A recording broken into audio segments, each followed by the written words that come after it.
Hey guys, welcome back to my channel. So recently some LEGO Marvel Infinity Saga 2021 summer sets have been revealed, and I'm sure in LEGO sets we all love our minifigures. So I figured that in this video, to no one's surprise, I'll be comparing some of the LEGO Marvel 2021 Infinity Saga minifigures against their movie appearances. Some of the minifigures look okay, some are just downright boring, and others are just confusing. So therefore, I'm not going to be holding back, and I'll be going all out with criticism in today's video. Let's get started. First up, we have Thor. Now, the beard just isn't long enough, and I believe that getting an attachable beard to show off the true length of his beard would have worked much better. Now, I get it. This Thor makes sense for the endgame battle set. However, what throws me off completely is getting him in the Benatar set. He clearly doesn't wear his armor in that scene, as you guys can see there. Instead, he has on a comfy sweater and a shawl of sorts.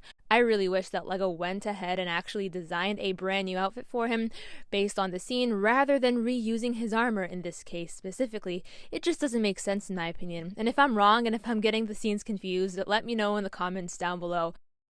Next up, we have the ugliest creature I've ever set my eyes on, the Chitauri, also known as creepy aliens. The LEGO minifigure form somehow manages to make it look even more hideous with a spider-like face, but I guess they did a great job capturing how ugly the creature really is in real life. I actually went ahead and showed this minifigure to my Marvel superfan friend, and she was very confused, much like myself. This character was unrecognizable in LEGO form. I suppose it is because nameless aliens are kind of easy to forget in the movie specifically, and the LEGO face design doesn't really help at all, honestly. He should have had a helmet on rather than having it printed right on his forehead. Poor forehead. The stud sticking out doesn't really help either. However, the rest of the torso printing is nice, and who's surprised? No like printing.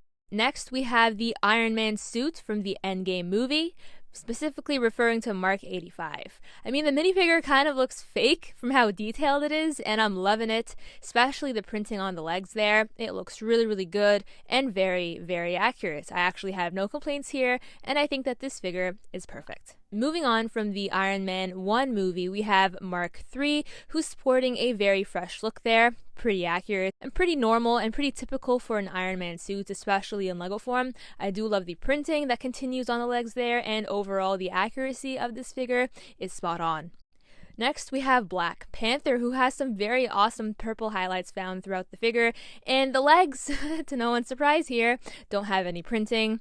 And this actually presents discontinuity for the suit print as a result, and I think it looks kind of wonky there.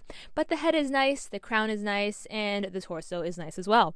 Moving on, we have Thanos, who is twinning with a withered prune. His face detailing has been taken too far, thus making him not very coherent to his actual appearance. The armor printing is quite nice, however I wish there was a piece placed under his head across his shoulders to show off shoulder pads and arm padding as well.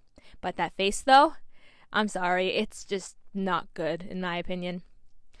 Moving on, we have Captain America, and he looks pretty average. Helmet's cool, torso's nice, nothing too special over here as we got so many of him before in the past, and I kind of just shrugged this one off. I like the helmet though, it's better than having it printed right on the face, which was done in the past as well. I am Groot. I am Groot. I am Groot. I am lazy. Moving on, we have Rocket Raccoon, who looks a tiny bit overdone in LEGO form. I'm not sure if it's just me who sees this, but the coloring of the brown head fur should have been a lighter shade of brown. His outfit is pretty good though, and the goggles on top of his head are cool too. It's printed on, so just a tiny bit awkward. I would have preferred an attachable goggle piece, perhaps with a tiny hole in his head where you can slide the goggles in. But you know, having it printed on is still kind of cool, but still very awkward. Next up, we have Pepper Potts, who is missing her heels and skirt detailing. I mean, the leg piece has no printing at all. Again, this is like a recurring problem with a lot of minifigures from a lot of themes. She's not bad though. The freckled face looks kind of cute. Her hair is good, but in general, the whole figure just feels so generic. And in my opinion, the generic factor of this figure makes me feel like something feels a little bit off, but it's not really clicking with me, no pun intended. Next up, we have Mantis. Now, remember how in Infinity War they forgot to put in CGI for a couple scenes? Well, the minifigure looks just like it. LEGO really didn't bother to give her a proper face and eye detailing. Maybe it's because she'd look more creepy and alien-like, but accuracy beats all in my opinion. The torso was nice, but where is the arm printing for her long gloves? I think it flew off. Moving on, we have Peter Quill. He's one of my personal favorites from this wave. I love the accuracy of this minifigure overall and the design from head to toe. The jacket printing is brilliant and the details speak for themselves, honestly. Nothing much else to say here other than it is perfect. Next up, we have Obadiah Stane, who looks pretty good in LEGO form, honestly. I can't imagine changing anything with this figure except for the fact that his bushy beard looks a bit too dark in my opinion. Maybe a lighter shade of gray would have worked better. The forehead wrinkles are the best part of this minifigure in my opinion. Moving on, we have Ant-Man, who looks tiny. Dare I say almost as tiny as an ant. The LEGO figure really does a great job showing this off as he is a microfigure in this case. So much detail has been packed into a tiny microfigure, and honestly, it couldn't be done better in my opinion. Last but not least, we have Scarlet Witch, and I'm very sorry about the poor quality of this image. She looks good, I just don't like the head printing though. It should have defined her eyebrows better as they seem to be too faded in LEGO form.